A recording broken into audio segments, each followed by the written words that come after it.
Predicting the future is notoriously difficult. Who could have imagined, in the mid-1970s, for example, that by the end of the 20th century, computers would be as common in people's homes as TV sets?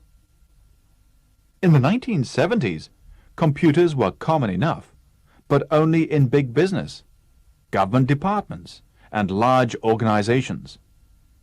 These were the so-called mainframe machines.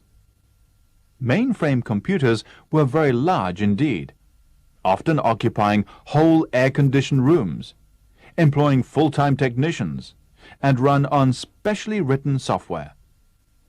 Though these large machines still exist, many of their functions have been taken over by small, powerful personal computers, commonly known as PCs.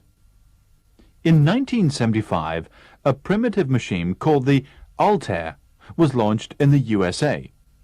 It can properly be described as the first home computer, and it pointed the way to the future.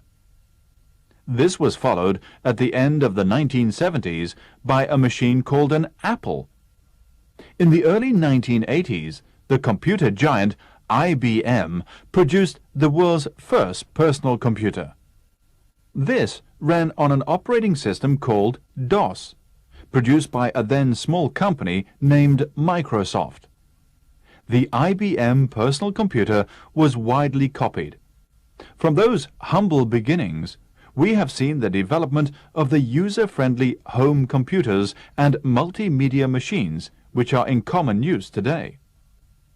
Considering how recent these developments are, it is even more remarkable that as long ago as the 1960s, an Englishman, Leon Bagrit, was able to predict some of the uses of computers which we know today.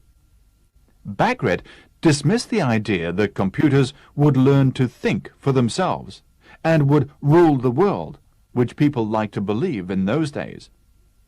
Bagrit foresaw a time when computers would be small enough to hold in the hand, when they would be capable of providing information about traffic jams and suggesting alternative routes, when they would be used in hospitals to help doctors to diagnose illnesses, when they would relieve office workers and accountants of dull, repetitive clerical work.